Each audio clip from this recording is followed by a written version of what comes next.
Hello everyone, I am Anuj. I am preparing for banking exam. Let's do it together. तो आप सबका IPS PO का exam हो गया होगा। जिनका 23 को था, अब जिनका 30 को है तो उनको तो क्लर्क के साथ मेंस का भी तैयारी करना पड़ेगा। जिनका 7 तारीख को मेंस एग्जाम है ना, 7 अक्टूबर को मेंस का एग्जाम है आईपीएस क्लर्क का। ठीक है, तो स्ट्रेटेजी वीडियो है, क्या क्या आता है, क्वेश्चन क्वेश्चन क्या क्या होते हैं, क्वेश्चन का पैटर्न क्या होता है, ड्यूरेशन क्या होता है, इसमें सब आपको पता चल जाएगा। पूरी स्ट्रेटेजी वीडियो है आईपीएस क्लर्क से रिलेटेड। ठीक है, तो सबसे पहले हम लोग पैटर्न समझ लेते हैं। आता क्या क्या है, कितने मार्क्स का आता है, टोटल टाइम हमें कितना दिया जाएगा, सेक्शन टाइमिंग है कि नहीं। ठीक है, तो जनरल अवेयरनेस, फाइनेंस अवेयरनेस, ये आता है 50 क्वेश्चन आएंगे 50 मार्क्स के। सबसे ज्यादा वेटेज कह सकते हो आप, मतलब सबसे ज्यादा तो रीजनिंग का होता है, लेकिन उसके बाद जो है वो जनरल अवेयरनेस का ही है। ठीक है, और 35 मिनट मिलेंगे आपको इसमें टोटल, और आपको 50 क्वेश्चन करने पड़ेंगे। 50 मार्क्स का ये रहेगा, एक मार्क्स का एक क्वेश्चन। ठीक है, उसके बाद आता है general English. English 40 marks, 40 question 40 marks, 35 minute इसमें भी मिलेंगे। उसके बाद आता है सबका फेवरेट, और मेरा तो स्कोरिंग सब्जेक्ट है ये, reasoning ability and computer aptitude. अब इसमें काफी लोगों को कंफ्यूजन होता है कि पूछते हैं कि रीजनिंग में कंप्यूटर क्वेश्चन पूछे जाएंगे क्या, जैसे हमसे आरआरबी क्लर्क में पूछे गए थे, आरआरबी पीओ में पूछे गए थे, मेंस में ऐसे करके क्वेश्चन पूछे जाएंगे क्या। तो इसका आंसर है नहीं। आपको कंप्यूटर क्वेश्चन ही पूछेंगे, कंप्यूटर एप्टीट्यूड लिखा है। तो अभी कभी भी आप पढ़ना है, इसमें नोटिफिकेशन में पढ़ना है तो कंप्यूटर एप्टीट्यूड लिखा होगा। एप्टीट्यूड का मतलब होता है जैसे क्वांटिटेटिव एप्टीट्यूड होता है ना, सवाल जवाब है ना, लॉजिकल जो इसमें जो सवाल पैटर्न फॉलो होता है वो होता है कंप्यूटर एप्टीट्यूड। बताऊंगा मैं अभी आगे। 50 क्वेश्चन आएंगे 60 मार्क्स के। अच्छा, 50 क्वेश्चन 60 मार्क्स कैसे है ना, इसमें 1.25 तो नहीं है आरआरबी पीओ की तरह, नहीं। इसमें 2 मार्क्स के क्वेश्चन भी होंगे, है ना, 2 मार्क्स के क्वेश्चन भी इसमें इंक्लूड होंगे। अब मैंने last time IPS clerk mains नहीं दिया था, मतलब कभी भी नहीं दिया था, ये फर्स्ट टाइम है मेरा आईपीएस क्लर्क मेंस, लेकिन मैंने पता करा है तो उसमें 2 मार्क्स का एक अलग सेक्शन ही आता है ना, सेक्शन ए सेक्शन बी करके होता था। ठीक है, तो ये 45 मिनट्स मिलेंगे आपको। 45 मिनट्स में आपको इतना स्कोर करना पड़ेगा। फिर आता है लास्ट में computer aptitude, 50 question 50 marks, 45 minutes इसमें दिया जाएगा। तो सबसे ज्यादा टाइम जो आपको मिलेगा वो रीजनिंग और मैथ में मिलेगा आपको। 45 में पूरा पूरा मिल रहा है। टोटल 160 मिनट हो जाएगा। 200 मार्क्स का होगा, 190 क्वेश्चन होंगे। 200 मार्क्स में अगर आप 50% स्कोर कर लेते हो तो आपको गारंटेड सिलेक्शन हो जाएगा, है ना। 50% मतलब 100 मार्क्स। ठीक है, क्योंकि इससे नीचे ही कट ऑफ जाती है 84 80, मतलब हर स्टेट का मैं बता रहा हूँ, और हर कैटेगरी का अलग अलग होता है।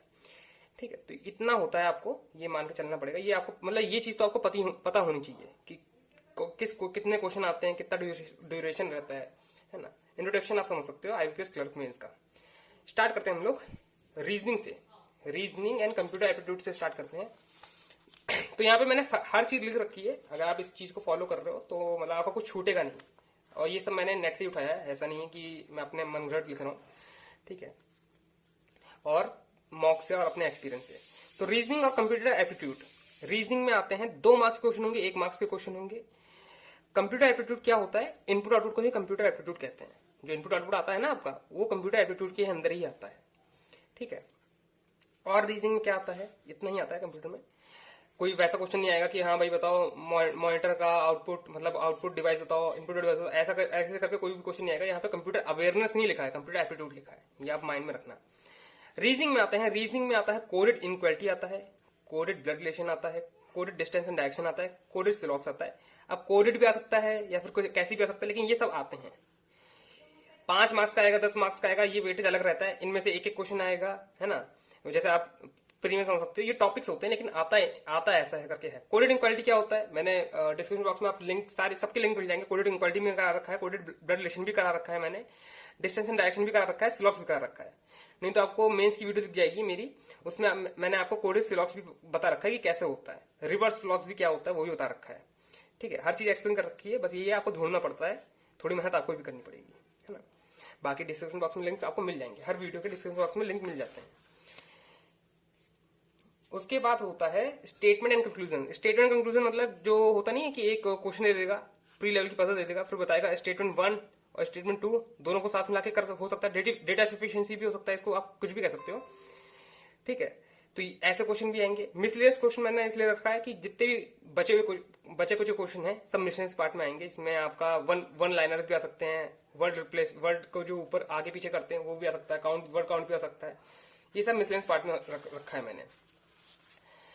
तो जो बच्चे हैं मतलब जो फर्स्ट टाइमर दे रहे हैं, जो भी जिनके अभी इतने ज्यादा अच्छे मार्क्स नहीं आ रहे हैं, मैं उनको यही सजेस्ट करता हूँ कि आप लोग इसमें अपनी पकड़ बनाओ, क्योंकि 10 से 15 मार्क्स का यहीं से कवर हो जाएगा। 60 मार्क्स में 10 से 15 मार्क्स का यहीं पे कवर हो जाएगा और काफी अच्छा स्कोर होगा। 10 से 15 मार्क्स मतलब अच्छा स्कोर तो नहीं कहूंगा, लेकिन एक डिसेंट स्कोर है ना। एक बेस अगर रखना है आपको तो ये सब लेके चलना पड़ेगा। जब भी मैं क्वेश्चन को पेपर को सॉल्व करता हूँ, मॉक टेस्ट को सॉल्व करता हूँ, तो सबसे पहले मैं इन्हीं क्वेश्चन को टारगेट करता हूँ, ठीक है। तो ताकि मेरा 10 से 15 मार्क्स तो कवर हो जाएगा ना। आप 10 मिनट से 15 मिनट लगा के इन क्वेश्चन को कवर कर लोगे तो आपके लिए काफी अच्छा रहेगा कि उसके आपके दिमाग में प्रेशर नहीं आएगा कि हाँ मुझे पजल भी करनी है, कोडिंग डिकोडिंग भी करनी है, अभी इनपुट आउटपुट भी करना है। ये चीज आप कर लो, है ना। अब इसमें क्रिटिकल रीजनिंग आती है। मैं क्रिटिकल रीजनिंग यहाँ लिखा नहीं हूँ क्योंकि मैं करता ही नहीं हूँ, तो वो आप पे है। अगर आपका अच्छा है क्रिटिकल रीजनिंग तो आप क्रिटिकल रीजनिंग कर सकते हो, ठीक है। उसके बाद आते हैं हम लोग पजल पे। अब पजल में इसमें कई प्रकार की पजल आएंगी, आपको मॉक टेस्ट में देखोगे तो बहुत अलग अलग पजल मिलेंगी, ठीक है। सिटिंग अरेंजमेंट आएगा। सिटिंग अरेंजमेंट में बॉक्स सिटिंग अरेंजमेंट आएगा, इसमें 8 लोग बैठ सकते हैं, 6 लोग बैठ सकते हैं, 12 लोग बैठ सकते हैं। रेक्टेंगुलर वाला सकता है, इसमें 3 इधर 2 इधर, एक एक करके ऐसा अरेंजमेंट भी हो सकता है, ठीक है।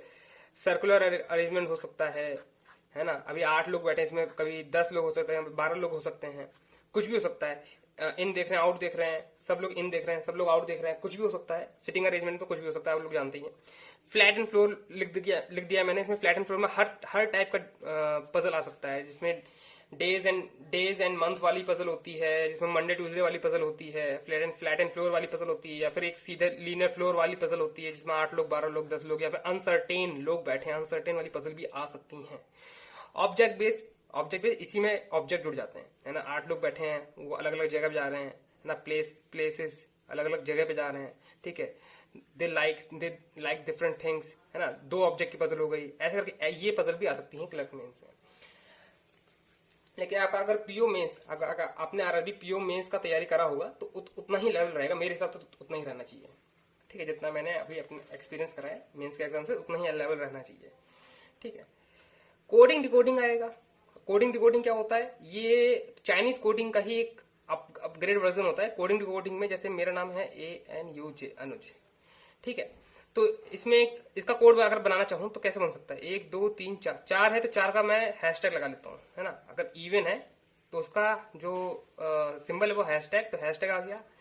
मेरा नाम A से स्टार्ट है तो A, और U सेकेंड लेटर, लास्ट से सेकेंड लेटर उसका अपोजिट, यू का अपोजिट क्या होता है? FLTU फालतू, F। तो ये हो गया मेरा कोड। अब ये मतलब एक पॉसिबिलिटी है कोड बनाने की, ऐसे कई कोड बन सकते हैं। तो ये आपको डिकोड करना आना चाहिए। अब इसी से आपको डिकोड करना है कि हाँ ये F कहां से आया, ये हैशटैग कहां से आया, ये 1 कहां से आया। तो ये आप कैसे डिकोड करोगे, इसका एक पूरा वीडियो आपको मिल जाएगा यूट्यूब पे, देख लेना। आप बस डालना कोडिंग डिकोडिंग डालना, आपको पूरा एक पैटर्न मिल जाएगा, हर एक रूल मिल जाएगा, उसको फॉलो कर लेना। किसी का देख सकते हो, बैंकिंग क्रॉनिकल जो अंकुश सर कराते हैं उनका भी देख सकते हो, पुनीत सर का भी देख सकते हो, किसी का भी देख लेना, है ना। कंटेंट से आपको मतलब होना चाहिए, बाकी टीचर से तो मतलब इतना मतलब नहीं होना चाहिए ना, कंटेंट से मतलब होना चाहिए। कंटेंट आपको पता चल जाए, बाकी आपको खुद प्रैक्टिस करनी है। जितना आप प्रैक्टिस करोगे उतना ही आएगा। ये 1-2 दिन का काम नहीं है, ये कम से कम आपको इसमें 10-15 दिन लग सकते हैं, है ना। क्योंकि इसमें बहुत सारी पॉसिबिलिटी होती है। ये 1 कहां से आ सकता है? 1 बहुत जगह से आ सकता है। अगर यहाँ पे 21 लिखा होगा तो 21 कहां से आ गया, है ना। यू की वैल्यू होती 21, ऐसा भी हो सकता है। लेकिन ऐसे कंपेयर करोगे ना, ये एक कोड है, यहाँ पे और 2-3 नाम लिखे होंगे, उनके कोड होंगे, तभी आप कंपेयर कर पाओगे, ठीक है। तो ये रीजनिंग का हो गया पूरा। इनपुट आउटपुट क्या होता है बताने की जरूरत नहीं है।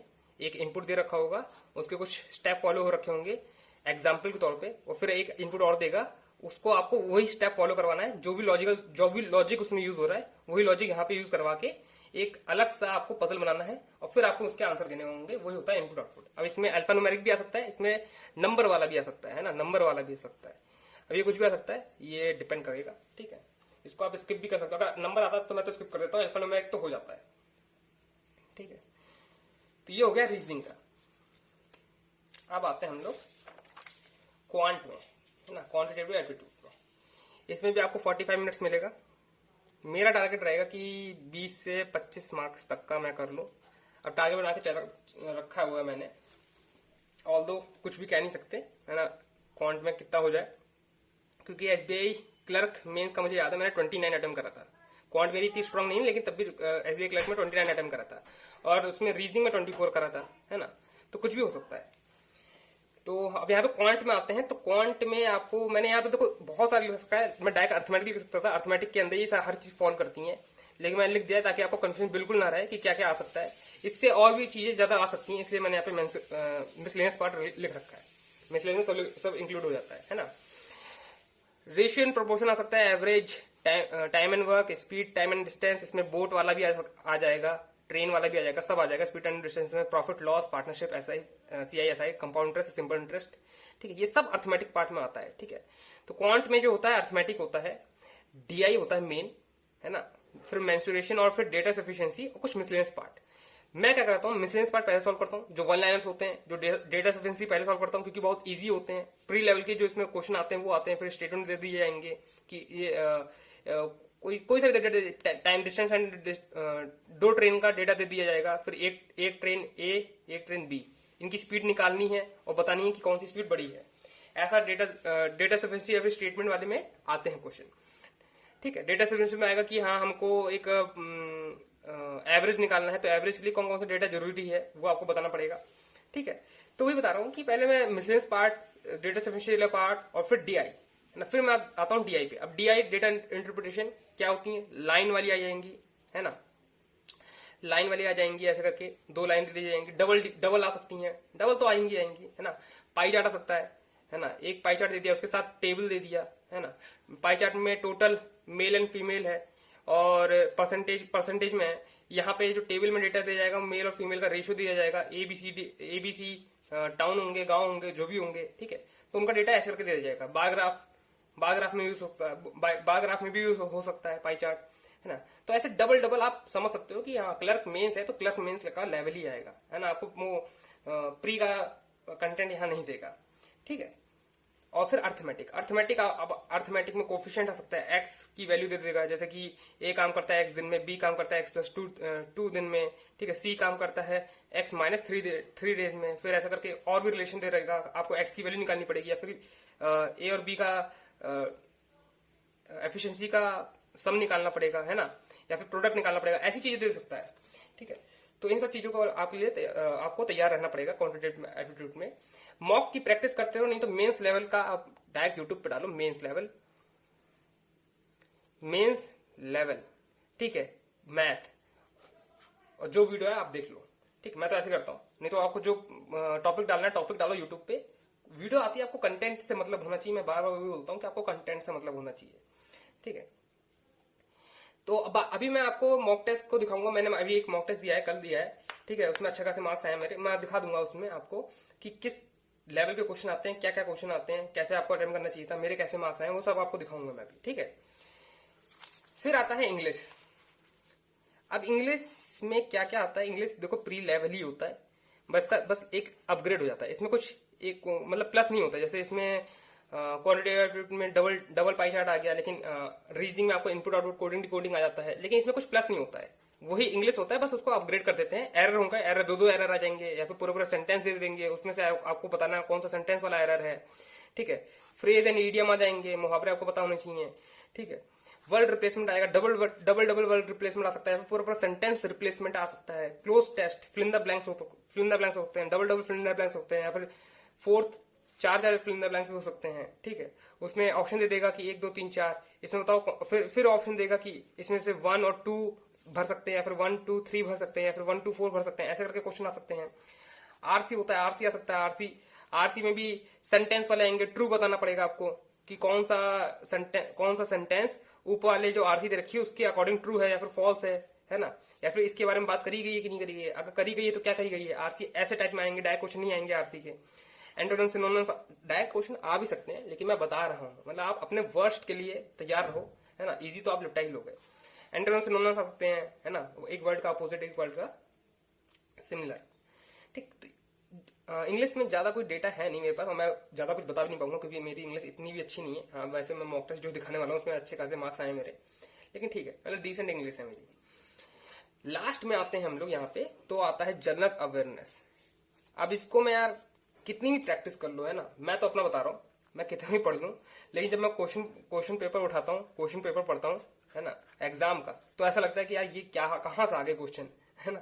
आपने आरआरबी में देख ही लिए होंगे, है ना, पूरा यूपीएससी बेस कर दिया था उन लोगों ने। ऑप्शन दे दिए थे, बताओ चारों ऑप्शन सही है कि नहीं है, कौन सा ऑप्शन सही है कि नहीं है, ऐसा करके दे दिया था। बाकी मैं जनरल अवेयरनेस में बोलूंगा कि 4th मंथ का आप मिनिमम तो करते ही जाओ, जून जुलाई अगस्त सितंबर। ये क्लर्क के लिए बता रहा हूँ, आईपीएस क्लर्क मेंस के लिए बता रहा हूँ, ठीक है। पीओ के लिए अलग हो जाएगा, उसमें एक सितंबर अक्टूबर भी शायद जुड़ जाए, जो भी होगा, ठीक है। एसबीआई के लिए अलग हो जाएगा, ऐसे मंथ जुड़ते जाते हैं, है ना। आपने अगर आरबी पीओ का करा है तो आपका इतना हो जाएगा, क्लर्क का भी करा होगा तो इतना हो जाएगा। आपने मई भी करा होगा शायद, मई जून जुलाई अगस्त, लेकिन सितंबर भी करके जाना। सितंबर से इतना नहीं आएगा, मुझे लगता है जून और अगस्त से, जुलाई और अगस्त जून, इन 3 मंथ से ज्यादा आने के चांसेस हैं। अब करंट अफेयर आएगा, करंट अफेयर का मुझे लगता नहीं डायरेक्ट क्वेश्चन कोई आ रहे हैं, तो डायरेक्ट क्वेश्चन आएंगे भी नहीं। करंट अफेयर आएगा, बैंकिंग न्यूज आएगा। बैंकिंग न्यूज में गवर्नमेंट स्कीम इंटीग्रेटेड होके भी आ सकता है ना। गवर्नमेंट स्कीम नेशनल लेवल ज्यादा आ रही है, स्टेट लेवल तो बहुत ही कम आ रही है। जितनी भी प्रधानमंत्री वाली हैं स्कीम को आप सारी पढ़ लेना, ठीक है। और अभी कोई एक बिल अभी अमेंड हुआ है ना, वो भी पढ़ लेना। 1/3 है ना, 1/3 या फिर 1/3 जो सीटें हैं लोकसभा में या फिर राज्यसभा में, तो इतना भी याद नहीं आ रहा मुझे, वो फीमेल्स को दी जाएगी। ये इस टाइप में है। इसका भी बात हो सकती है करंट अफेयर में। तो ये मतलब आपको बहुत डीपली पढ़ना पड़ेगा, है ना। जो भी चीज पढ़ो आप डीपली पढ़ो, ज्यादा मत पढ़ो, लेकिन जितना पढ़ो डीपली पढ़ो, ठीक है। तो ये सब आपको तैयार करना पड़ेगा। 4 मंथ का मैं यही बोलूंगा। आप सोर्सेस देखो, यूट्यूब से एक वीडियो सोर्स रखो, पीडीएफ सोर्स रखो, ठीक है। कोई सा भी सोर्स रख सकते हो। मैं तो ओबी की वीडियो करता हूँ, है ना, ओबी की वीडियो करता हूँ, अफेयर क्लाउड की भी वीडियो करता हूँ, और पीडीएफ अफेयर क्लाउड से भी पढ़ लेता हूँ, अड्डा से भी पढ़ लेता हूँ। अड्डा मुझे काफी इजी लगता है, अफेयर क्लाउड तो बहुत ही डीपली हो जाता है, लेकिन जब डीपली पढ़ना होता है तो मैं अफेयर क्लाउड से पढ़ लेता हूँ, ठीक है। तो ये रहे, मैंने पूरा ही आपको बता दिया है strategy for IBPS clerk mains के लिए, ठीक है। अगर आपने ये वीडियो देख ली होगी तो आपको पूरा पता चल गया होगा क्या क्या आएगा, क्या क्या नहीं आएगा। अब बस तैयारी में लग जाओ। 7 तारीख को पेपर है। आज कितनी हो रही है? आज हो गई 25 हो गई, है ना। और 5, 7, 12 दिन है बस, है ना। 12 नहीं 11 दिन है, 11 नहीं 10 ही मानो। 10 दिन लगातार पढ़ो और हर दिन एक मॉक टेस्ट लगाओ मेंस का। उसको अच्छे से एनालाइज करो, उसमें जो क्वेश्चन होते हैं उनको अच्छे से एनालाइज करो। उसमें जो डेटा ये जो होता है जनरल अवेयरनेस, उसमें भी डेटा होता है ना भाई। 10 मॉक टेस्ट है, 10 के 10 10 5 500 क्वेश्चन आपके यहीं से हो जाएंगे जनरल अवेयरनेस। अगर आपने 500 क्वेश्चन भी रट लिए ना, याद ही कर लो भाई, क्या क्या कर सकते हैं अभी इस टाइम पे। समझने का तो सवाल ही नहीं होता, याद करने का टाइम होता है, रटने का टाइम होता है। तो अगर आपने 500 क्वेश्चन भी रट लिए तो यार 10 क्वेश्चन तो आप निकाल ही लोगे ना, 10 से 15 क्वेश्चन निकाल लोगे आप एग्जाम में। तो वो मॉक टेस्ट के जो 500 क्वेश्चन है वो भी आप अच्छे से प्रैक्टिस करो, ठीक है। और बस लग जाओ, इस बार पेपर निकालना है। लेकिन इसका मुझे लगता है कि 1 अप्रैल को आता है पेपर, 1 अप्रैल को इसका रिजल्ट आता है, ठीक। काफी वेट करना पड़ेगा, मुझे तो ऐसे ही लगता है, ठीक है। तो अब आपको मैं मॉक टेस्ट दिखाता हूँ, मेरे मॉक टेस्ट में क्या मार्क्स आ रहे हैं, ठीक है। अब वहां चलते हैं, नेक्स्ट पार्ट वहां पे होगा। तो ये मैंने कल मॉक टेस्ट दिया था, मॉक टेस्ट नंबर 7। ये सबसे लेटेस्ट मॉक टेस्ट था। मैंने जनरल अवेयरनेस के लिए मेनली दिया था कि मुझे देखना था कि जनरल अवेयरनेस कैसा आ रहा है। लेटेस्ट मॉक टेस्ट में लेटेस्ट डेटा आता है ना, देख सकते हो आप। 100 परसेंटाइल है और फर्स्ट रैंक भी आई है, और काफी कम लोगों ने दिया अभी, इसलिए रैंक ऊपर नीचे हो भी सकती है। कुछ लोग बोलते हैं कि आपकी रैंक तो इतनी थी, फिर बाद में इतनी होगी। वो रैंक बढ़ती रहती है, बढ़ती घटती रहती है, क्योंकि नंबर्स ऑफ पीपल भी एग्जाम देते रहते हैं। कोई मुझसे ज्यादा ले आएगा तो उसकी रैंक ज्यादा आ जाएगी। लेकिन ये वाला मॉक टेस्ट काफी अच्छा गया था। इतने ही मार्क्स अगर मेरे आ जाएंगे तो मैं डेफिनेटली सिलेक्टेड हो जाऊंगा, ठीक है। तो जनरल अवेयरनेस में आप देख सकते हो 28 मैंने अटेम्प्ट करे थे, 18 मार्क्स आए हैं। ऑब्वियसली बहुत गलत गया है। इंग्लिश काफी अच्छा गया था, इसमें मैंने 34 अटेम्प्ट करा था। मुझे खुद भी यकीन नहीं हो रहा था, मैं मतलब अटेम्प्ट करता गया, क्योंकि मैंने मोबाइल में ये सब मैंने मोबाइल पे अटेम्प्ट करा है, मैंने कंप्यूटर पे अटेम्प्ट नहीं करा है, क्योंकि कोई लॉजिक नहीं है। पहले तो लैपटॉप इधर उधर लेके जाना पड़ता है, मोबाइल को लेके चले जाता हूँ, क्योंकि बहुत लंबा पेपर होता है और स्पीड का कोई इसमें इशू तो है नहीं, इसलिए कंप्यूटर का कोई रोल नहीं है, ठीक है। तो आप चाहो तो मोबाइल से भी दे सकते हो मेंस का। इसलिए मैं करता चला गया, मुझे पता ही नहीं चला कि मैंने 34 अटेम्प्ट कर लिए हैं, ठीक है। तो 34 मैंने अटेम्प्ट करे थे, इसमें मेरे 27 मार्क्स आए हैं। बहुत कम, मतलब बहुत कम गलत गया है। बाकी रीजनिंग में देख सकते हो 37 अटेम्प्ट करे हैं, 38 मार्क्स आए, क्योंकि मैंने बताया ना आपको इसमें 2 मार्क्स के क्वेश्चन भी होते हैं, इसमें भी गलत गया है। टाइमिंग पे यार, इसमें देखो टाइमिंग ये काफी लोग पूछते हैं, देखो आपकी टाइमिंग ऊपर नीचे कैसे हो जाती है, इसमें 45 मिनट्स दिया गया है, इसमें 48 कैसे हो गया है। तो टाइमिंग का जो इशू ये है कि जब आप पॉज और रिज्यूम करते हो ना, तो उसमें इस टेक्स्ट बुक में देखना, आप लोग ट्राई करना, आपका टाइम ऑटोमेटिक बढ़ जाता है ना, बढ़ जाता है या घट जाता है, कुछ भी हो जाता है। जैसे 2 मिनट बचा होगा रिमेनिंग, फिर वो ऑटोमेटिकली 4 मिनट हो जाएगा, इसलिए टाइमिंग ऊपर नीचे हो जाता है कभी कभार। ठीक है, क्वांट में देख सकते हो मैंने 22 अटेम्प्ट, क्वांट मुझसे नहीं ली इसकी, मैं बार बार बोल रहा हूँ, क्वांट इसकी बिल्कुल नहीं ली मुझसे।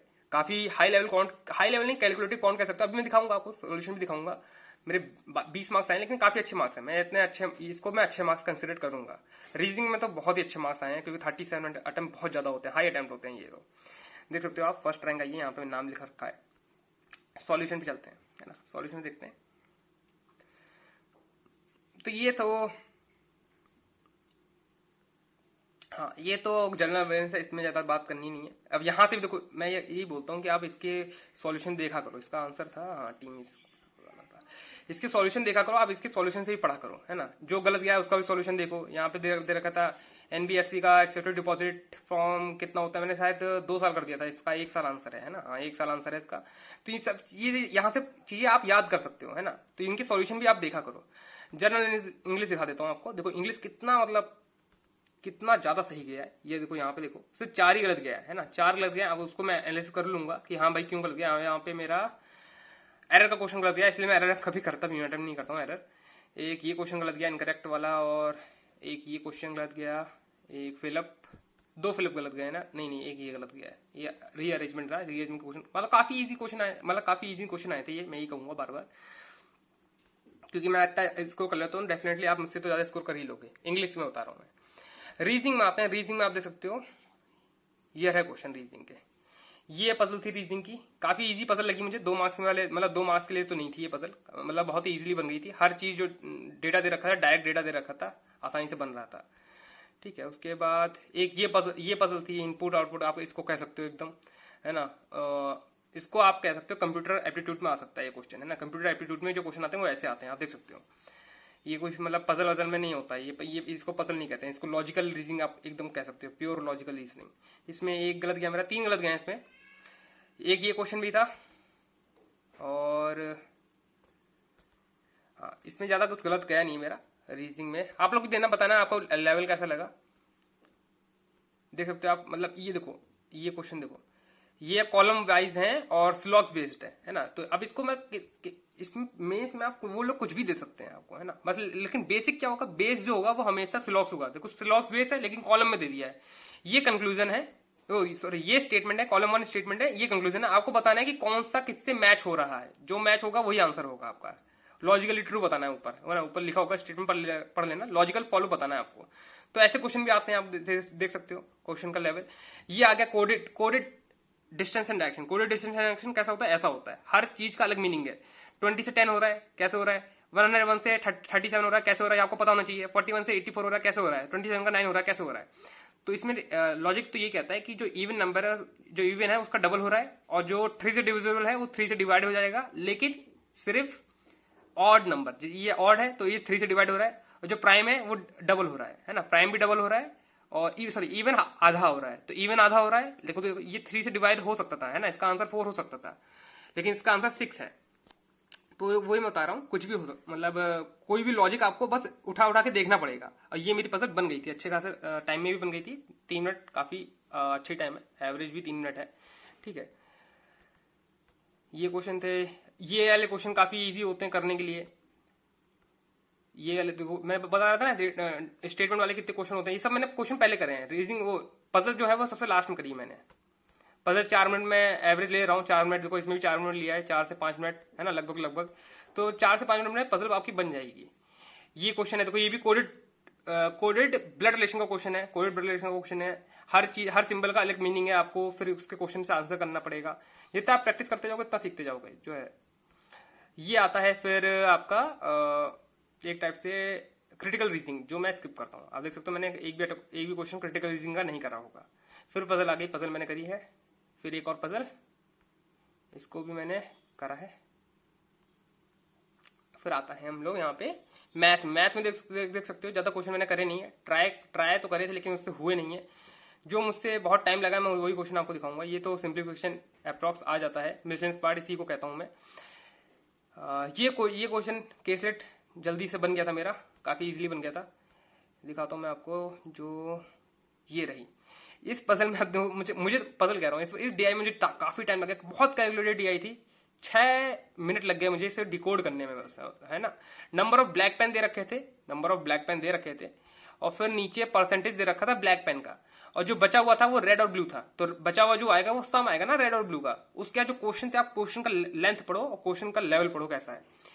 हर क्वेश्चन में कम से मिनिमम 1 से 2 से 1.5 मिनट लग ही रहा था। इसमें तो 3 मिनट लगा मुझे, है ना। इस क्वेश्चन में 2 मिनट लगा है, ठीक है। इस क्वेश्चन में भी 2 ही मिनट लगा है, मतलब एवरेज 2 मिनट लग रहा है मुझे। मतलब लेवल जो आप क्वेश्चन का देख रहे हो कितना ज्यादा हाई था, कैलकुलेटेड लेवल था, बहुत कैलकुलेटेड लेवल था, ठीक है।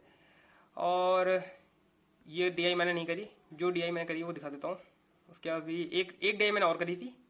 देखो डीआई करोगे तो 5 मार्क्स से ऐसे ही बन जाएंगे। ये देखो, ये डीआई भी करी थी, 4 मिनट लग गया इसमें मुझे करने में। ये भी काफी इजीली डीआई थी। आपको यहाँ पे बी, इस चीज को सॉल्व करोगे आपको बी की वैल्यू मिल जाएगी। बी की वैल्यू उठा के यहाँ रख दोगे, बी की वैल्यू यहाँ उठा के रख दोगे।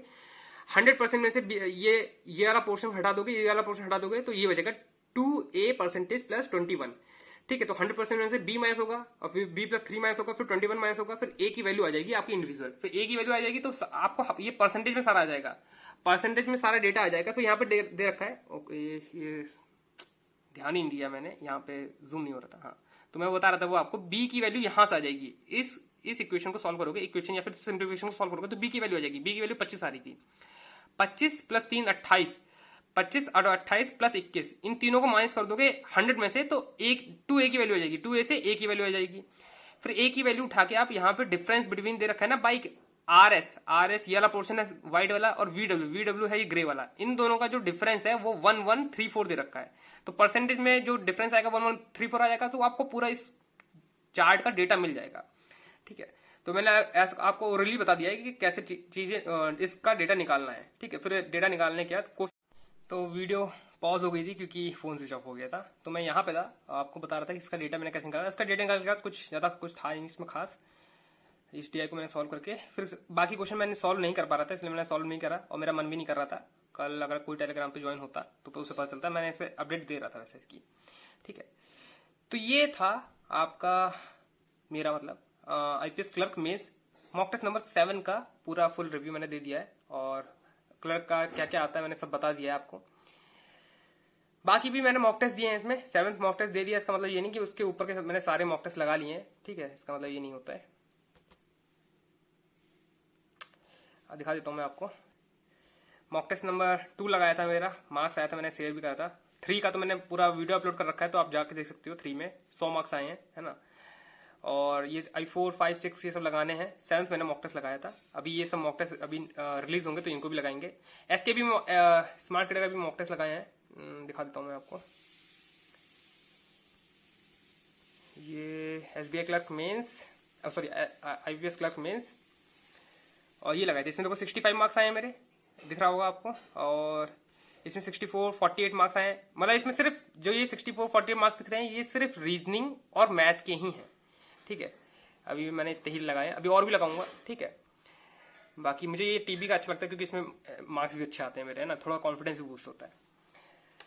बाकी और अगर आपको कोई सा भी इसमें इस वाले में मॉक टेस्ट लगवाना हो तो बताना, क्योंकि इसे इंग्लिश में अटेम्प्ट कर सकता हूँ, है ना, अच्छे से, ठीक। तो मैं अगर आप लोग कहोगे तो मैं 4th मॉक टेस्ट जो है उसे सॉल्व करके पूरा लाइव मैं रिलीज कर दूंगा। तो कमेंट बॉक्स में अगर आप कमेंट करना है कौन सा मॉक टेस्ट लगवाना है आपको, ठीक है, मैं उसी को रिकॉर्ड करके डाल दूंगा।